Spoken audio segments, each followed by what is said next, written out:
राम राम जी, कैसे हैं आप सब लोग। आइए देखते हैं माँ आज अपनी रसोई में क्या बना रही है और शुरू करते हैं आज का नया अध्याय। नवरात्रि का दूसरा दिन माँ दुर्गा के ब्रह्मचारिणी स्वरूप को समर्पित है। माँ ब्रह्मचारिणी को ज्ञान, तपस्या और वैराग्य की देवी कहा जाता है। माँ का ये रूप तपस्विनी का है। ब्रह्मचारिणी का अर्थ होता है तप का आचरण करने वाली। माँ ब्रह्मचारिणी ने भगवान शिव को पति के रूप में पाने के लिए कठोर तपस्या की थी और इसी वजह से उनका नाम ब्रह्मचारिणी पड़ा। माँ ब्रह्मचारिणी ने राजा हिमालय के घर जन्म लिया था। नारद जी की सलाह पर उन्होंने कठोर तप किया ताकि वे भगवान शिव को पति स्वरूप में प्राप्त कर सके। कठोर तप के कारण उनका ब्रह्मचारिणी नाम पड़ा। भगवान शिव की आराधना के दौरान उन्होंने 1000 वर्ष तक केवल फल फूल खाए तथा 100 वर्ष तक शाक खाकर जीवित रही। खुले आकाश के नीचे वर्षा और धूप के घोर कष्ट सहे 3000 वर्षों तक टूटे हुए बिल्व पत्र खाए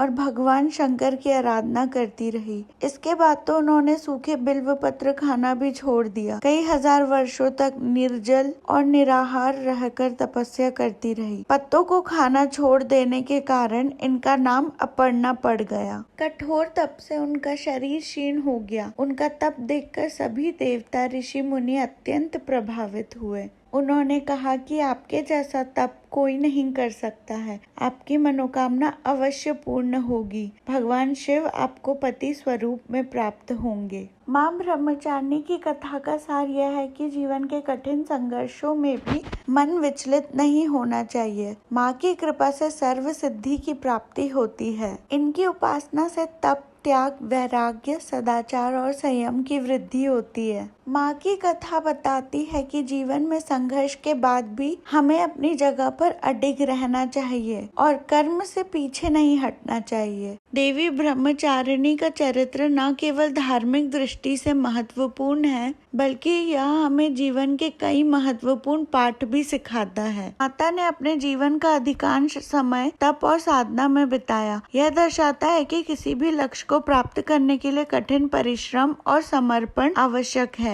जब हम किसी लक्ष्य की प्राप्ति के लिए ठान लेते हैं तो हमें अपनी इच्छाओं और भौतिक सुखों से ऊपर उठकर साधना करनी चाहिए। माँ ब्रह्मचारिणी का जीवन संकल्प की शक्ति का प्रतीक है। उन्होंने भगवान शिव को प्रसन्न करने के लिए कठोर तप किया था। यह दर्शाता है कि जब हम अपने संकल्प में दृढ़ रहते हैं तो असंभव भी संभव हो जाता है। देवी का चरित्र आत्मनिर्भरता की प्रेरणा देता है। वह अकेले ही शिव की आराधना के लिए तप करती है, जो यह दर्शाता है कि हमें अपनी आत्मा पर विश्वास करना चाहिए और अपने कार्यों के लिए दूसरों पर निर्भर नहीं रहना चाहिए। माँ ब्रह्मचारिणी का एक और महत्वपूर्ण गुण उनकी भक्ति है। उन्होंने अपनी भक्ति के माध्यम से शिव को प्रसन्न किया। यह हमें सिखाता है कि सच्चे हृदय से की गई सेवा और भक्ति कभी व्यर्थ नहीं जाती। जब हम अपने कार्य को श्रद्धा और समर्पण के साथ करते हैं तो उसके फल निश्चित रूप से हमें मिलते हैं। माता का चरित्र हमें एक सशक्त जीवन जीने की प्रेरणा देता है। उनका जीवन हम सभी के लिए एक आदर्श उदाहरण है, जो हमें बताता है कि सच्चे मन से की गई मेहनत और भक्ति अंततः फल देती ही है। माँ ब्रह्मचारिणी का आशीर्वाद सदा हम पर बना रहे, यही प्रार्थना है। जय माता दी।